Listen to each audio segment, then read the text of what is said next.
Uma vez abandonados os aspectos principais do problema em causa, o Poder Executivo espera calmamente a oportunidade de levantá-lo outra vez por motivos mesquinhos e insignificantes, quando não apresente, por assim dizer, senão um interesse parlamentar estreito e puramente local.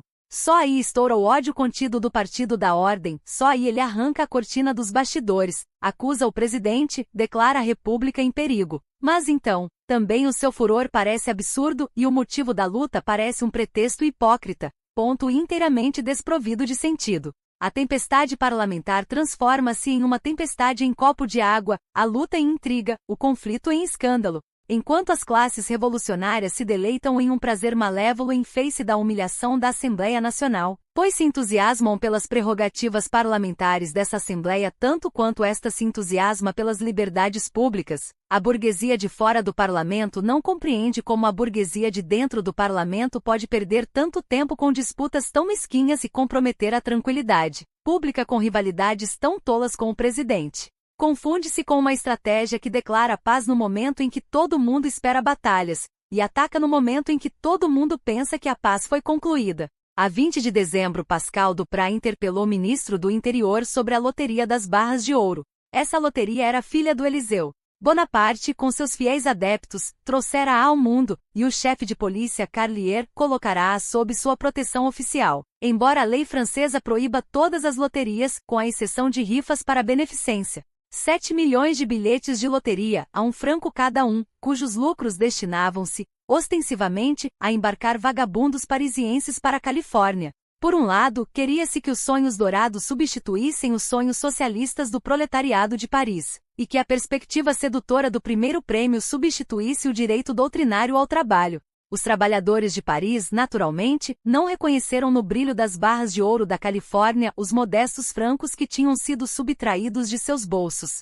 No fundamental, porém, o assunto não passava de um legítimo logro. Os vagabundos que queriam encontrar minas de ouro da Califórnia sem se darem ao trabalho de sair de Paris eram o próprio Bonaparte e os endividados cavaleiros de sua távola redonda. Os 3 milhões votados pela Assembleia Nacional haviam sido gastos estroinamente. Os cofres tinham que ser reabastecidos, fosse como fosse. Em vão Bonaparte abriu uma subscrição nacional para a construção das chamadas cités ouvrières, figurando à frente da lista com urna soma considerável. Os burgueses cruéis esperaram desconfiadamente que ele pagasse a sua cota, e como isso naturalmente não aconteceu, a especulação sobre aqueles castelos no ar socialistas caiu imediatamente por terra. As barras de ouro deram melhor resultado. Bonaparte e companhia não se contentaram em embolsar uma parte do excedente dos 7 milhões sobre as barras que seriam distribuídas como prêmios, fabricaram bilhetes falsos. Emitiram 10, 15 e mesmo 20 bilhetes com o mesmo número, operação financeira bem de acordo com o espírito da Sociedade de 10 de dezembro. A Assembleia Nacional defrontava-se aqui não com o fictício presidente da República, mas com Bonaparte em carne e osso. Podia apanhá-lo em flagrante, infringindo não a Constituição, mas o Código Penal. Se a Assembleia passou a ordem do dia, diante da interpelação de Duprat, isto não aconteceu apenas porque a moção de Girardin no sentido de declarar-se satisfeito recordava ao Partido da Ordem sua própria corrupção sistemática. O burguês, e principalmente o burguês arvorado em estadista, complementa sua mesquinhez prática com sua extravagância teórica. Corno estadista ele se transforma, assim como o poder estatal com que se defronta, em um ser superior que só pode ser combatido em uma forma superior, consagrada. Bonaparte, que precisamente por ser um boêmio, um príncipe lumpen proletário, levava vantagem sobre o burguês vil porque podia conduzir a luta por meios vis viu agora, depois que a própria Assembleia o guiara por sua própria mão, através do terreno escorregadiço dos banquetes militares, das revistas de tropas, da Sociedade de 10 de dezembro e finalmente do Código Penal, que chegará o momento em que poderia passar de uma aparente defensiva à ofensiva. As pequenas derrotas sofridas nesse ínterim pelos ministros da Justiça, da Guerra, da Marinha e da Fazenda, através das quais a Assembleia Nacional expressava seus rosnados de desagrado, incomodavam-no muito pouco. Não só impediu que os ministros renunciassem, e com isso admitissem a supremacia do parlamento sobre o poder executivo, como se sentiu capaz de consumar agora o que começara durante o período de recesso da Assembleia Nacional, a separação entre o poder militar e o parlamento, a destituição de Changarnier. O Jornal do Eliseu publicou uma ordem do dia pretensamente dirigida, durante o mês de maio, à 1ª Divisão Militar e, portanto, procedente de Changarnier, na qual se recomendava aos oficiais em caso de insurreição, que não poupassem os traidores dentro de suas fileiras, mas que os fuzilassem imediatamente, e que recusassem tropas à Assembleia Nacional, caso estas requisitasse. A 3 de janeiro de 1851, o gabinete foi interpelado sobre essa ordem do dia. Para investigar o assunto solicitou um prazo, primeiro de 3 meses, depois de 1 semana, e finalmente de apenas 24 horas. A Assembleia insistiu em uma explicação imediata. Changarnier levantou-se e declarou que tal ordem do dia jamais existiu. Acrescentou que se apressaria sempre em atender às exigências da Assembleia Nacional e que em caso de conflito esta podia contar com ele. A Assembleia recebeu essa declaração com aplausos indescritíveis e lhe concedeu um voto de confiança. Abdicou, assim, dos seus poderes, decretando a própria impotência e a onipotência do exército, ao colocar-se sob a proteção privada de um general. Mas o general se iludia ao colocar à disposição da Assembleia, contra Bonaparte, um poder que só detinha por delegação do próprio Bonaparte, e quando, por seu turno, esperava ser protegido por esse parlamento, pelo seu próprio protegido carente de proteção. Changarnier, porém, acreditava no poder misterioso com que a burguesia o dotara desde 29 de janeiro de 1849. Considerava-se a terceira força, em igualdade de condições com os outros 2 poderes estatais. Compartilhava da sorte dos outros heróis, ou melhor, santos, dessa época, cuja grandeza consistia precisamente na auréola com que o cercavam interessadamente os seus próprios partidos, e que se reduzem a figuras comuns assim que as circunstâncias exigem milagres. A incredulidade é, geralmente, o inimigo mortal desses heróis supostos e santos verdadeiros. Daí sua majestosa indignação moral diante da falta de entusiasmo demonstrada pelos espirituosos e trocistas.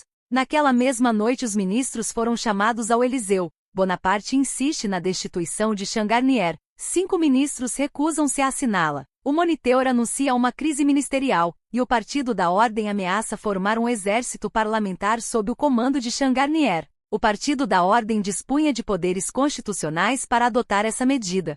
Tinha apenas que designar Changarnier, presidente da Assembleia, e requisitar todas as tropas que quisesse para sua proteção.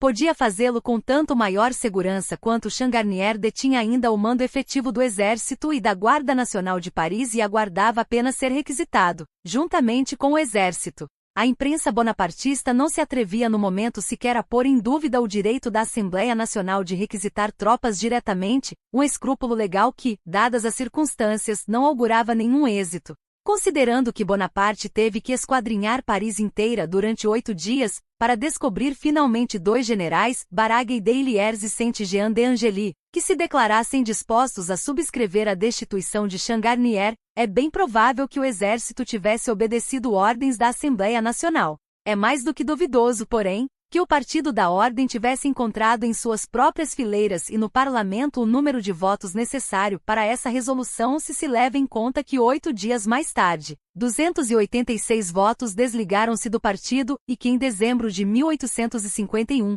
na última oportunidade para decisão, a Montanha rejeitou ainda uma proposta semelhante.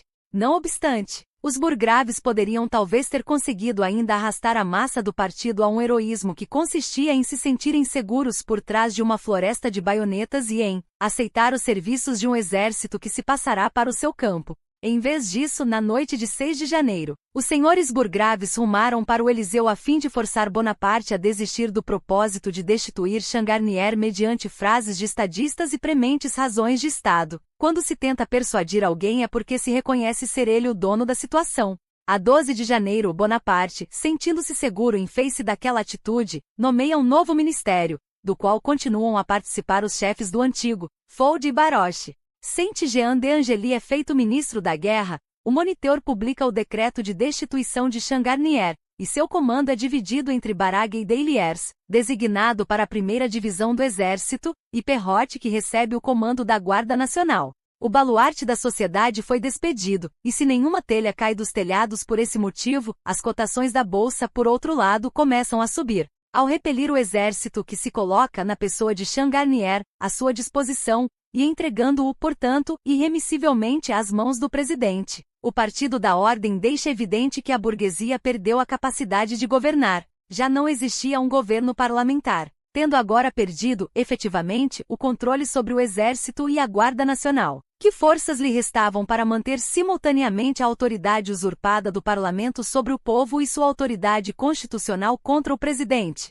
Nenhuma. Só lhe restava agora apelar para os princípios sem força, para princípios que ele próprio, partido da ordem, sempre interpretara como meras regras gerais, que se prescrevem aos outros a fim de garantir para si maior liberdade de movimentos. A destituição de Changarnier e a passagem do poder militar para as mãos de Bonaparte encerra a primeira parte do período que estamos considerando, o período da luta entre o Partido da Ordem e o Poder Executivo. A guerra entre os dois poderes é agora declarada abertamente, travada abertamente, mas só depois de o Partido da Ordem ter perdido tanto as armas como os soldados.